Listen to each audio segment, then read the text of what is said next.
Hello, my friends, and welcome to episode 199 of the Kiss Army Nation podcast. I'm one of your hosts, Pasquale Veri. And I am Claudio Spera. Welcome to the show, everyone. Joining us tonight is a true Kiss vinyl connoisseur from Brian's Kiss Vinyl. He's not just a fan, he's a collector, a seller, and dare I say, an historian when it comes to the rarest and most sought-after Kiss records. On this episode, we'll be talking about his fandom, why Kiss fans have this sudden obsession with vinyl, and so much more. Kiss Army Nation, please welcome Brian McKenna. Welcome to the show, my friend. Hi, hello. How you doing? Thank you for having me. I appreciate it. Well, I'm glad to be here. Nice to have you, Brian. So this is such a pleasure. You know, I'm going to tell you a story before we get going. So I think it was a couple of weeks ago. So Pask, he threw a party at his place, a listening party for Off the Soundboard. And of course, he kind of created like a record store at his place. He was showcasing everything that he has. So everything that it's off the catalog, okay? Yeah. And I went completely nuts. So then I was going through every single one and I was asking Pask, where did you get this, Brian? Where did you get that one, Brian? I say, I gotta know this guy. I need to get to Brian as soon as possible, man. And I don't know where to start. So thank you so much for being in the show. Not too many people say they got to get to know me. And then if they do, they don't like me after that. I doubt I'll that. give it I a got try. so many spouses that are mad at me. I'll give it a try. Brian, as Pask said in the introduction, we Kiss fans, we seem to be obsessed with Kiss vinyl lately. So let's talk about this topic specifically. So what was the first Kiss record that you ever bought? I've been racking my head over this. I do not remember my first Kiss record, but my first Kiss music, I got a double platinum on 8-track for my birthday. Oh, 1 year. Okay. And my mom got me the 8-track player, and then my aunt got me the double platinum 8-track. So that was my first piece of Kiss music. And what do you remember about that? So do you have any memories on that special moment, like getting into Kiss for the first time ever? I was into Kiss a little before that. I'll make a long story short. I moved to a new city when I was like 8 or 9, I think it was. Driving my bike around, met up with some guy. We became friends, went over to his house, and he had older brothers that were they were in their teens, 18, 19 or something. And they were into Kiss, got him into Kiss, and that's kind of how I got into Kiss. So yeah, a double, and then I just wanted, for my birthday, I want a Kiss. I want some Kiss music. So then they got me double platinum. Okay. And then it was all uphill from there. The addiction started. The addiction started, never stopped. So, yeah, and again, I'm going to quote, what Pask was saying in the introduction. So I don't know if I'm going to be mistaken by saying that maybe you are one of the most knowledgeable guys on Kiss vinyls in the world. So if you had to pick your top 5 quintessential Kiss records, what would they be? For this one, I just, there's so many ones that I enjoyed, but I just went with the official stuff that I like. I mean, with the bootlegs, it never ends. Right. But my ultimate favorite, I always loved Destroyer. And I think that's, that was hot when I got into Kiss. And, God of Thunder is my ultimate favorite song. But Destroyer is my favorite album. Then Hotter Than Hell. And then, the Creatures era. Creatures was my first concert. And I loved the way the energy of the band at that time, even though the show, the tour didn't go over well. I was I think 13-year-old kid, and it was just great. Then Revenge, I loved the way that era, the look, the way they sounded. I kicked myself in the butt. I did not see that tour. I don't know where I was at. I was in the military for a while, but I don't know where or why I didn't go to see that tour, but I would have loved to see the Revenge tour. Mm-hmm. And then Carnival of Souls. I love Carnival of Souls. Really? Your top 5? Look at that. Yeah. Wow. Nice. Wow. Probably, a lot of people go, it's a little different than what everybody else is, but kind of went with the eras and what I liked from each era. Nice. Well, this is the beauty of being a Kiss fan, right? So we have so many to choose from. So wow, that's really interesting. And if you could you pick your bottom 5?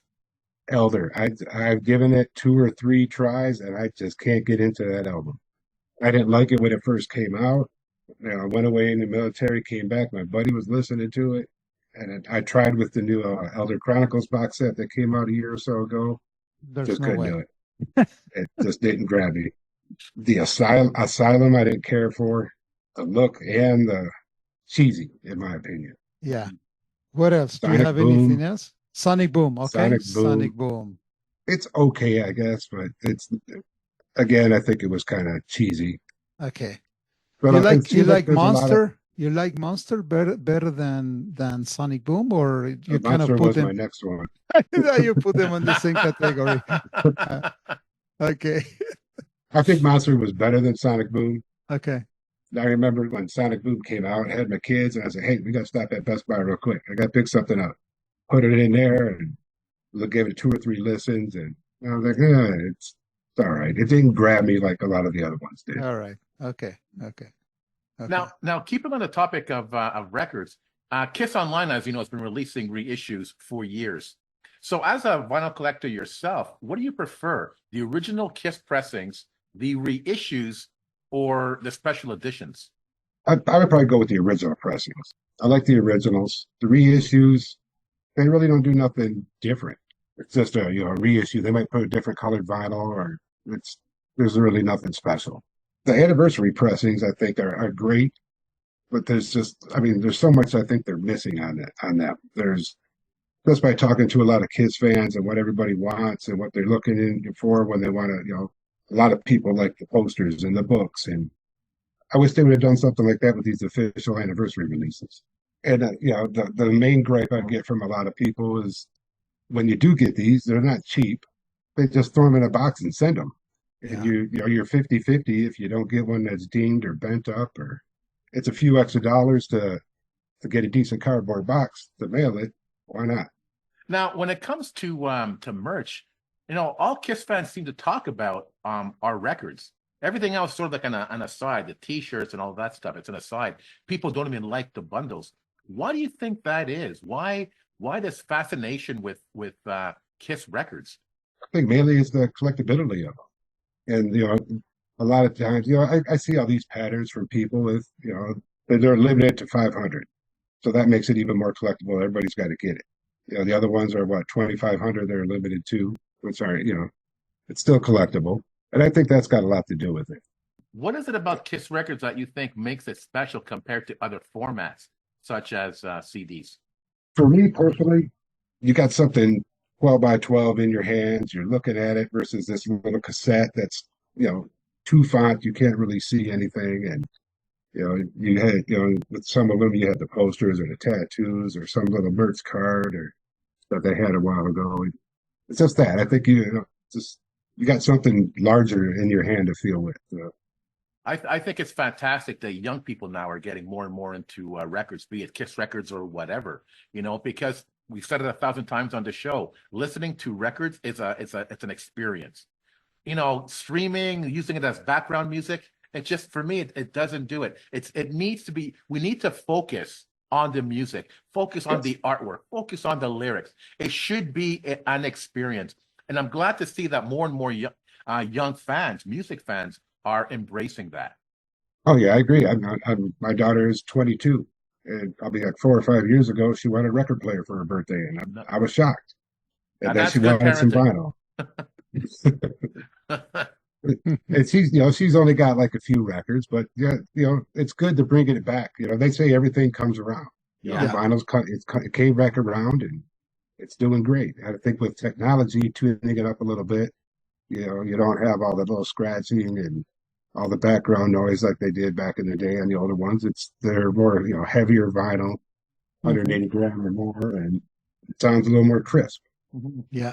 Yeah. Yeah, even with the technology of the stereo systems now. And I think for guys, you get these bigger toys. You don't have just a little stereo. You get these big speakers and all this other equipment. Size matters. Absolutely. I love it. So Brian, we were talking with Pask before we get on the show, and we were saying you are the right guy at the right place at the right time. So you were really really smart, taking advantage of this hot market by creating Brian's Kiss vinyl. So can you share with us how did it all start with you? It was probably, I think the vinyl page I started in 22, April of 22, I think. But before that, watching some of the other Kiss pages, the auctions, and seeing what was going on. And someone reached out to me. I was selling a few things here and there. Wasn't doing it the right way, just finding something somewhere and selling it. And then it just snowballed. Someone reached out and said, "Are you interested in wholesale?" And I was like, "Sure." So then it just went from, buying some bulk albums in there and rolling them around, posting them on some of the other Kiss pages. Then it started growing like crazy, and then just created Brian's Kiss Vinyl. And then it took Mhm. off like a lightning bolt. That was 2022, right? Yeah, April 22, I think, is when I created it. Wow. But Wow. it's probably maybe a year before that. I was dabbling in some of the other groups selling stuff, and And how's it going? It's it, going it was extremely well. more of a hobby. I think I needed a hobby, needed something to do Hmm. instead of just sitting around. So I was, all right, let's try this. Okay. So you're happy with the decision? Oh yeah, it It's turned into a very busy and expensive hobby. Oh yeah. Well, because I was looking at it too from, if you buy an album from overseas and it costs you 25, $30 for shipping.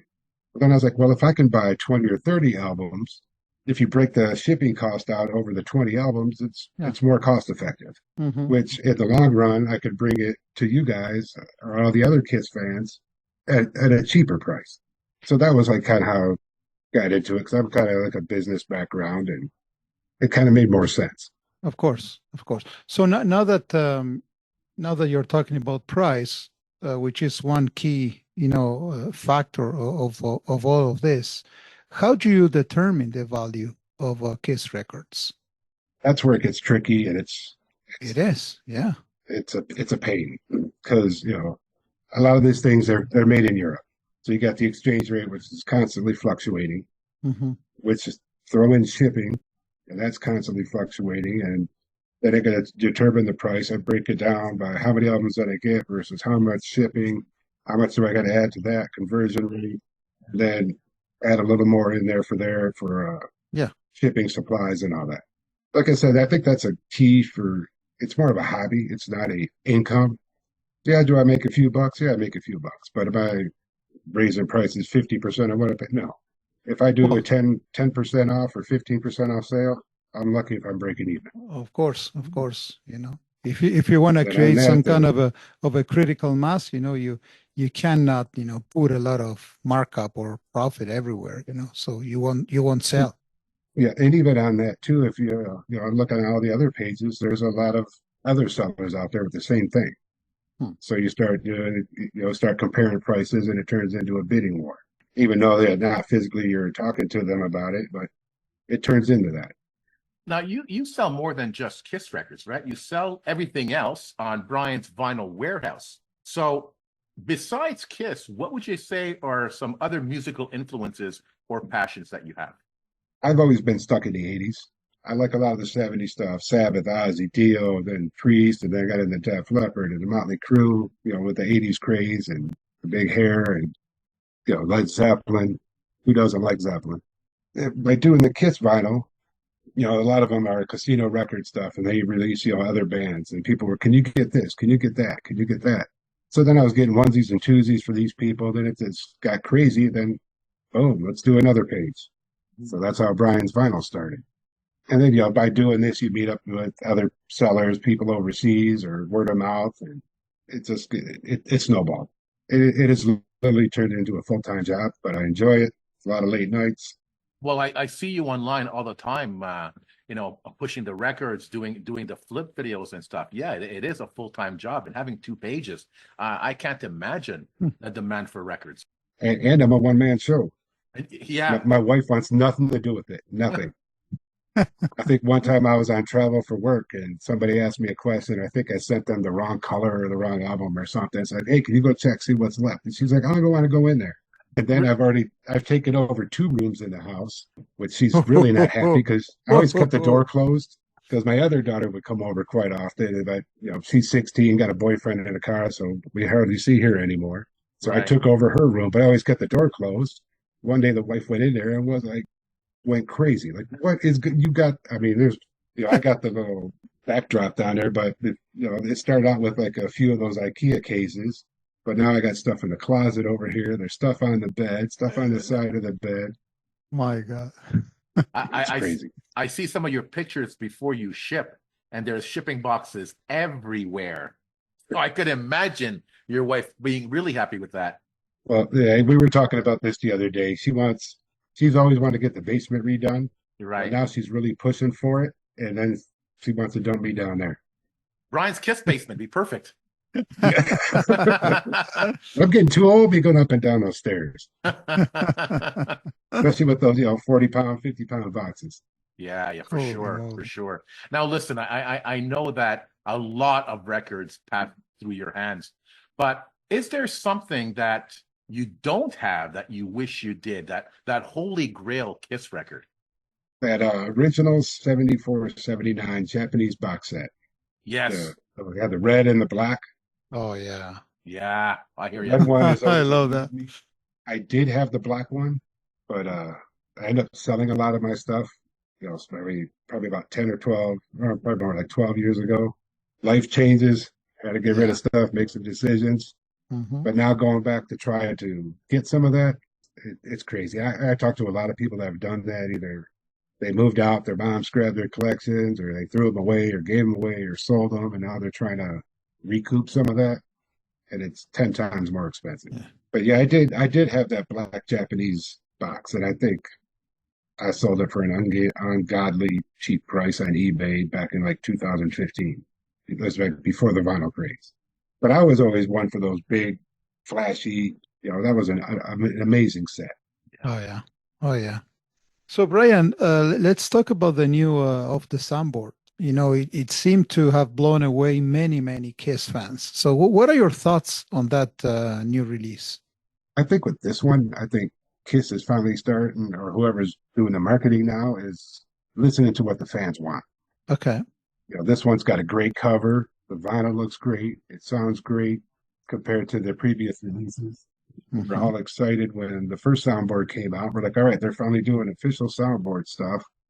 But then when the next 2 or 3 come out, it's like the same cover. You really Yeah. didn't do nothing Yeah. except change the name. Then it got Mm. boring. So this Yeah. one, I think they knocked it out of the park. And like I said, I talked to a lot of people, and everybody wants colored vinyl now. Now they got that swirl with 3 or 4 different colors on it. It looks amazing, in my opinion. I think it's great. Yeah. Okay. They knocked it out of the park. So, and you being so experienced with the bootlegs, so what are your feelings about the official live recordings, like for instance the soundboard versus the bootlegs? Could you compare? Because there's some boxes there of bootlegs that are completely amazing, and I don't know if there's going to be any official live recording in that same way, that same packaging. We know the picture disc. What are your thoughts? So how I, would you I, compare? I think right now there is no comparison. Like I said, with the earlier with the official releases, make it an anniversary edition, make it numbered, put some high rises on there, and That's that's it. it. But Okay. with the bootlegs, I mean, like you said, the box sets, that 72-page book that comes in there is amazing. Yeah. I've had people ask me, can you just get the book? I don't want the rest of the stuff. They want the book. But then all the other posters or picture discs, all the different stuff in there. People like all those other little extras. For me, what too? The extras really sold me on a lot of that stuff. And I think that's the big difference between the official and the bootlegs. And I think that's why bootlegs are so popular, is because everybody wants all the extras and the goodies. And Exactly. if you get a great sounding bootleg with all the little extras, Yeah, it's even better. that's right. I buy all these unseen. I don't know what they look like. I don't know what they sound like. A lot of the posts you see on my page, it's just the ad picture. That's all I got. Give me 80, 90 of them and we'll hope it sells. It's interesting because sometimes with the official stuff, it looks like they forgot what Kiss fans like, because it's all the extras, as you said, all the other goodies that we're so looking forward to getting. And, 100%. unfortunately, on the official stuff, it's really slim, there's not much in there. It's just a record. Yeah. And I think they're missing the mark. I mean, it could be so Yeah. much more if they would just do a few extra things. I mean, the stuff is out there. Wherever the bootleggers are getting all this stuff. I mean, there's people that I talked to that have been photographers for the band back in the day, and all these photos that could be used, Yeah. posters or something. Yeah. Or little mini tour books. Everybody, a lot of them like the mini tour books that come with some of them. Well, at least with the latest of the soundboard, there's signs that maybe things are going to change. At least they changed the cover. They put a poster in. Some stuff. We'll see. We'll see. That's all we can do is hope. I was telling Claudio off air that I just finished listening to the Revenge Chronicles box set. I think it was 4 or 5 records, and it made me think. Why can't Kiss release, or Pop House, whoever, Universal, release record box sets at a decent price, rather than asking us to spend close to $1,000 for a record box set, whereas these bootlegs sound almost just as good. It's almost off the soundboard quality. Comes with 5 records, maybe a small poster or a small booklet or whatever. But that's it. That's all we need. It's a pretty thin box. It doesn't have to be super thick. They can do that. If the bootleg community could do it, they sure as hell can. I wish we see 100%. more of that officially. Like the Chronicles box sets, that series is amazing. Yeah, they sound great. They look great. I mean, I can't remember that one that came out a while ago. That was the one with Vinny on it. I can't remember the name of that one. Sounded amazing. I think that's the best sounding Chronicles set of the whole series so far. The Hot in the Shade, the new one, that one's great too. Oh, That's can't a wait for that soundboard one. I heard. Yeah. So speaking of which, do you think the Off the Soundboard series is a good way to preserve history, or do you believe it's the bootlegs that do a better job of capturing the band's overall legacy? I think both do. There's got to be tons of audio that the band has that can be used to expand this Off the Soundboard series, or just go 100 different ways with it. And I think because they're not, that's why the bootlegs are so popular. They're going towards that because everybody wants all these different recordings. I get asked all the time, can you do this? Can you do that? I got no play in all that. I wish I did. Take the knowledge of what everybody wants. You get people what they want, and they'll go for it. But the hardest thing, I think, is finding a good sounding recording from that, whatever eras. But I'm sure somebody somewhere has got a stash of recordings. But when it comes to bootlegs, you either have a really good quality recording, not much stuff, or a poor quality recording, but you get tons of stuff. Either way, you get your money's worth as a Kiss collector, I think. Oh yeah, 100%. And I think they're getting better because a lot of collectors now. I mean, I get asked all the time, "Is it a soundboard? Is it a soundboard?" People are tired of the audience or the crappy recordings. Yeah, they're just slapping stuff on vinyl, and then you got to turn around and try $75, $85 for it. So I think they're getting better. I mean, with the Hot in the Shade Chronicles box set, that's a soundboard. Because most people, I think they're finally getting the wind that people don't want. They want good recordings. Yeah. And me personally, I love a great audience recording. I could close my eyes, listen. It kind of makes me feel like I'm there. But there's some of them I put on. I mean, one time the wife was like, "What is that?" And I was like, "That's just a loss right there." So I got 30 of them. And, I mean, it was that bad. So you don't know what you're getting when you buy these records in terms of sound quality, then? No, I don't. It's all I buy them blind. Wow. Okay. It's a risk. Sometimes, I mean, you get to know the labels and what kind of stuff they put out. Yeah, so if there's something I get I might get a picture or something, and I'll look for who did it. And if it's a label I'm not familiar with, I'll ask. Or like I'm not confirming to nothing. Or once you get it, send me a song clip, and then I'll go from there. Yeah, good idea.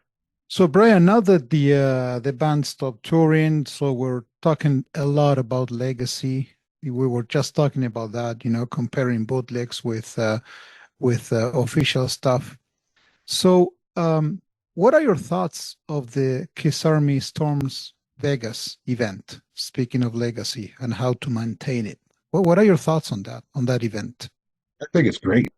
We all know all our idols are getting old, not just Kiss, but all these other guys. And, touring has got to be rough on you. So I think this is a low key way to still connect with the fans and give them what they want. And you don't have to go through all the hustle and bustle of touring. And, Yeah. back in the day, I went to the convention in '95 in Dallas, and it was great. It was limited. I think there was only 500 people there, but it was great. It was more personal. You can Hmm. ask questions what you want. There was nothing scripted. And I think that's what a lot of fans want. They want a lot of these questions answered that we don't have the answers to still. So I think it's great. Do you believe that it's events like this that will keep the legacy of Kiss alive? Either with or without the band, I think they're still going to go on. I mean, we've already seen it the last couple of years with like Creatures Fest that's been going on, Yeah. Kiss Cancer Goodbye. I think a lot of those events are going to start being organized to go Hmm. back to when the conventions were popular. I think we're going to see a lot more of that. In the past, did you go to you to go to? Did you used to go to many of the Kiss expos and that kind of stuff, or I only went to that one convention in '95. in '95? Okay. So a lot of times I was in the Army and spent most Mm, of my time overseas. Missed a lot of those. okay. Okay. But the one I went to, it was great. It was like 12 hours of packed entertainment. Then there was a Q&A, photo op, sign stuff, solos. It was a Yeah. good time. So, Brian, I want to do a little intervention for myself because I collect records like crazy. And it would be really hard for me to sell records the way you do because I'd want to keep everything. So, first of all, do you take one record of everything that you buy? Is your collection that massive? I don't really have a collection. I sold the collection years ago, and I'm not going back to get it. Yes, it is very hard to not keep anything. Do I have some stuff in the back corner that I say that doesn't sell? Yes, I do. I got a little stash of some good stuff I kept. But yeah, it's hard to not keep everything. Like I was saying earlier, I had tons of stuff. I mean, I was one of those. If it said Kiss on it, I had to buy it. If they had two or three, I had to get all three. Yeah. And then I had totes, and I was in the military, and I just carried this stuff all around. And I think at the beginning, I started hanging stuff up in a Kiss room I was going to make. Well, then my wife got pregnant, so I took down the two little things and put them back in the tote. Then I got divorced, and that's when I got rid of everything. Do I kick myself in the butt? Yeah, the Japanese originals box set, because I should have kept some of the stuff that was personal to me. Because I think I was stationed over in Germany. We were driving down Paris, and there's this big four-story building, Virgin Records. I go in there, and there's this glass case with that box set sitting there, Oh, and I was like, "Oh my God, I have, Ah. I have to have it." And we're just a bunch of guys going down to Paris for the weekend to screw around. And then these jokers couldn't find the key. So they all want to go Shoot. to the bars or go see stuff. And I'm hanging around Virgin Records for like 2 hours for these guys to try to find the key to this glass case. But then I finally got it and toted that thing around forever. So it's like something like that I should have kept. okay. So But help me out here. So how do you do it, right? How do you get all of these amazing records in your hand and not want to keep one? It's like I see you posting these records, and it's like I got to do everything in my power not to buy freaking everything that you post because I want everything. How do you do it?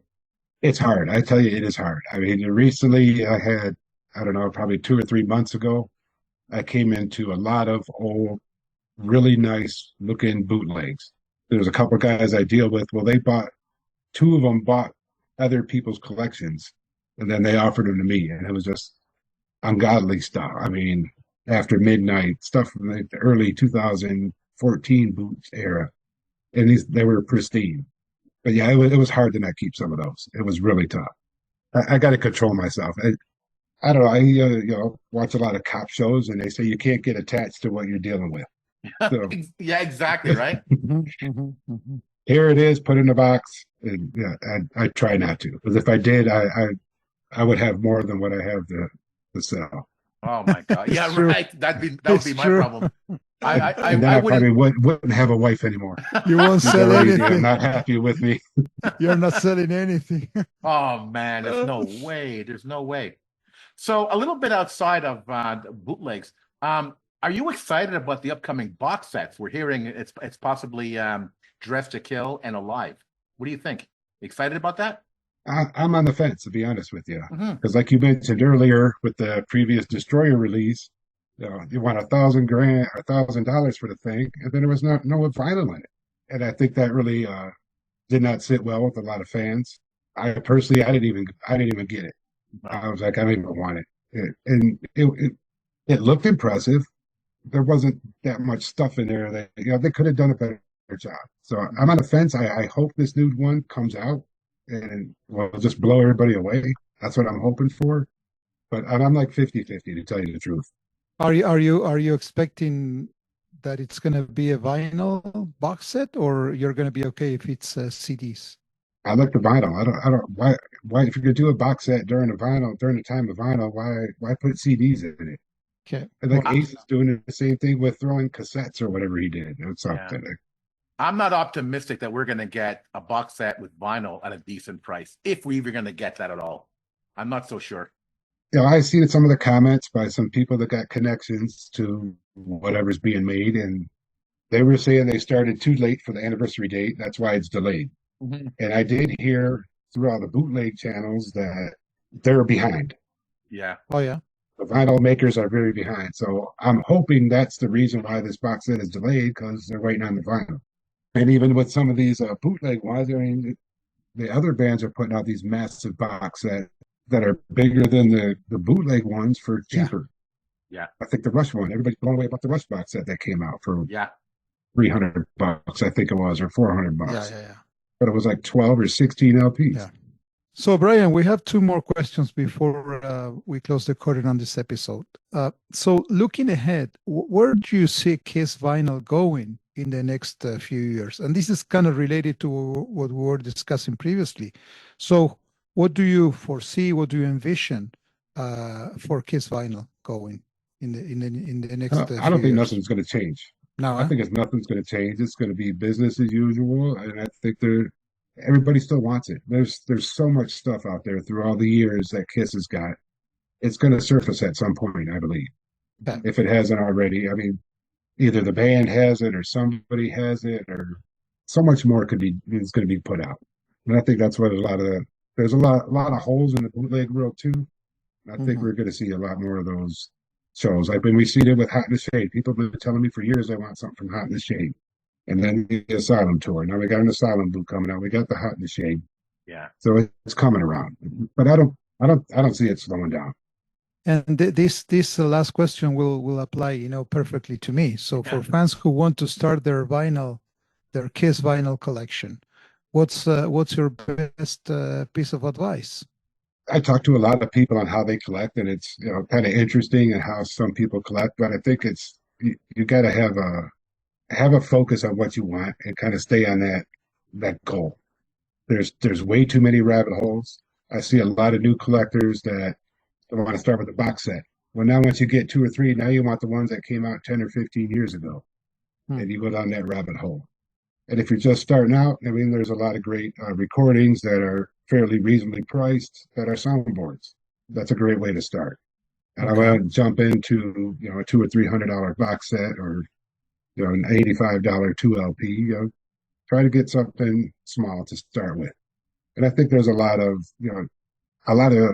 new collectors of bootlegs are expecting just a quality sounding, but these aren't bad. They're bootlegs. You might have some mess ups here and there with a lot of times the track listings are mixed up. Yeah, it's a bootleg. Or it'll say side 2, but that song's actually on side 3. Right. The cheaper ones I think would be a great start. And a lot of people ask me before they want to jump into it, what does it sound like, or what do you suggest? I try to listen to a song or two of things, but I can't listen to everything, so I try to. Yeah. Right. So, Brian, before we let you go, first of all, thank you so much for coming on the show. But second, if I seemed a little distracted throughout the episode, it's because I saw your banner Brian's Kiss vinyl. And throughout this show, I've been thinking about, okay, what should I buy next?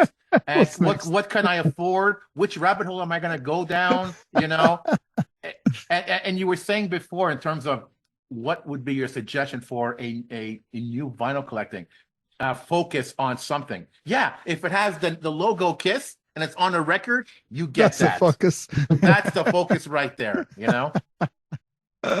Well, it's funny because talking to some people, there's I got some people that I'm strictly original members with makeup. That's all I want. Yeah. And then I got one guy that he's only creatures. That's all he'll do is creature stuff. Okay. And I got some guys that just want non-makeup. It's kind of interesting. Yeah. It is. Yeah, and there's a lot of these guys they're trying to get a bootleg from every tour. Well, the thing is that there's something for everybody, and that's a good thing. So we have to, well, in the case, this is the beauty of Kiss, it has so many different eras, so many different styles of music that, there's always something for everybody. That's good. That's Definitely. good. So, Brian, it's been a true pleasure, man. It's been a true pleasure to spend this chat with you, and really looking forward to getting stuff from your store. And look, it's been very educational for me. At least it's been great. So thank you so much for your time. Thank you. Well, thank you guys for having me. I appreciate it. And I enjoyed this. This was a good conversation. Thank you. Thank you.